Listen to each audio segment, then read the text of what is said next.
तो क्रोध में आकर उन्होंने श्राप से उन्हें भस्म कर दिया। राज सिंहासन खाली हो गया। प्रजा कहती है कौन बैठे, कोई और तो दूसरा योग्य है नहीं अभी बैठने के लिए। ऋषिगणों ने कहा कि अगर इतनी चिंता की बात है और कोई है नहीं योग्य बैठने को, तो आप कहो तो भगवान को ही बुला लेते। प्रजा ने कहा इससे अच्छी बात और क्या हो सकती है।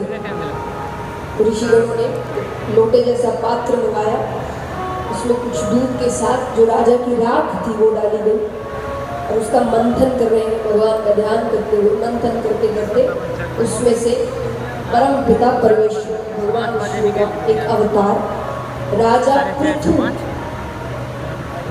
उनके रूप में भगवान आते हैं। इन्हीं के नाम से धरती का नाम पृथ्वी पड़ा। राजा पृथु से पृथ्वी। उन्होंने बहुत समय तक राजकाज संभाला। इसी वंश में भरत नामक एक राजा हुए। ये भी बहुत ही अच्छे राजा हुए, कई वर्षों तक राज संभाला। फिर बच्चों को राज्य देकर वो जंगल की ओर वैराग्य के लिए आए। एक बार वे नदी में स्नान कर रहे थे। दो किनारे हैं, तो एक किनारे पर एक मृगों का समूह था। मृग यानी हिरण। तो एक समूह था उनका, उसमें एक मृग मादा भी थी जो गर्भवती थी। जंगल है तो कई जानवर हैं जंगलों में, तो अचानक से सिंह की, शेर की गर्जना होती है, दहाड़ने की आवाज है। सब डर गए, तो डर के मारे सब दूसरी ओर छलांग लगा रहे हैं। तो उस मृग मादा ने भी छलांग लगाई। उसने छलांग लगाई तो उसके गर्भ से बालक गिर गया। अब ऐसी अवस्था में बालक गिरा है तो मृग मादा की तो मृत्यु हो गई। और वो बालक पानी में गिरा, और पानी में उस वक्त कौन थे? भरत जी स्नान कर रहे थे। उन्होंने इस बालक को पकड़ लिया। अब उनके सामने उसकी माता की मृत्यु हुई। उनको लगा इसका ख्याल कौन रखेगा, तो जंगली जानवर है, छोटा सा बच्चा है। तो वो उसको अपने साथ अपनी कुटिया लेकर आए। अब दिन भर उसके साथ रहे, 24 घंटे। सोए तो मृग बालक के साथ, उठे तो मृग बालक के साथ, पूजा करे तो मृग बालक के साथ, भोजन करे तो मृग बालक के साथ, कहीं बाहर जाए तो मृग बालक के साथ। अब मनुष्यों का ये स्वभाव होता है कि अगर आप 24 घंटे किसी के साथ बिता रहे हैं तो मोह पड़ जाना तो स्वभाव है, उसकी आदत लग जाती है। उनका मोह पड़ गया उसको। अब उनको दिन भर वो अपने पास समय थोड़ा बीतता है। वो बालक थोड़ा बड़ा हुआ। अब एक दिन एक पूजा की तैयारी कर रहे थे भरत जी, और वो मृग बालक घर के बाहर, कुटिया के बाहर खेल रहा था। उन्हें लगा कि तैयारी कर लेता हूँ, फिर अंदर बुलाकर एक साथ पूजा करेंगे। तैयारी के चक्कर में बाहर मृगों का समूह आता है। अपने जैसों को देखकर वो उनके साथ चला गया। उसको मोह नहीं पड़ा इतना, वो चला गया। तैयारी खत्म करके वे बाहर आते हैं। बाहर देखे तो कहीं भी नजर नहीं आ रहा। अब वो रोए जा रहे हैं, पागलों की तरह जंगल में घूम रहे हैं। मेरा मृग बालक कहाँ गया, मेरा मृग बालक कहाँ गया।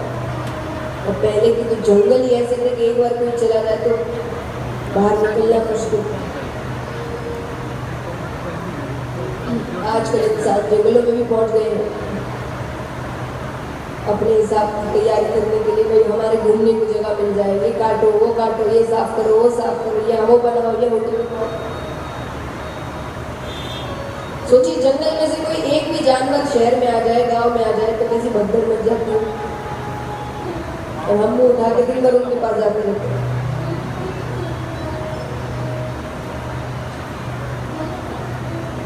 तो पहले के जंगल ही अलग थे, तो ढूंढ रहे हैं तो कहीं भी कुछ नहीं मिला। वापस आ गए, बहुत उदास है। समय बीतता गया, वर्ष बीत गए, उनका अंत समय आया।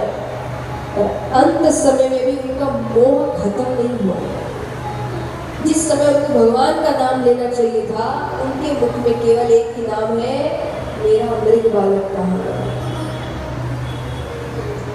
ऐसा कहते हैं अंत समय में आप जिसका नाम लो आपको वही योनि प्राप्त होती है दूसरे जन्म में। इसलिए भगवान का नाम लेने को कहा जाता है कि जो जन्म मृत्यु का चक्कर है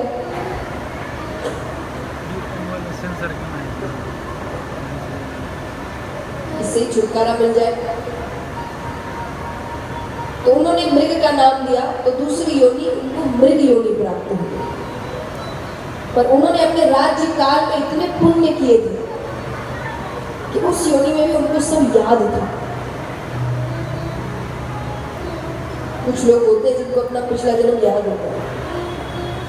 उन्होंने इतने पुण्य किए कि उनको अपना पिछला जन्म याद था, तो उस कारण मृग योनि में भी वो सही समय पर उठते, स्नान करते, भगवान का नाम जप करते, तो दूसरी योनि उनको मनुष्य योनि प्राप्त हुई। एक ब्राह्मण के घर पर जिसकी 2 स्त्रियां थी, एक से कुछ बालक और एक से एक कन्या और एक बालक। वो एक बालक भरत जी और संयोग से इस जन्म में भी उनका नाम भरत ही पड़ा। बचपन से बहुत ही सीधे बालक रहे, ज्यादा कुछ बोलते नहीं थे। छोटी उम्र में ही माता पिता की मृत्यु हो गई। भाइयों ने सोचा इसको ज्यादा पढ़ाते नहीं है और ना आगे जाके दिक्कत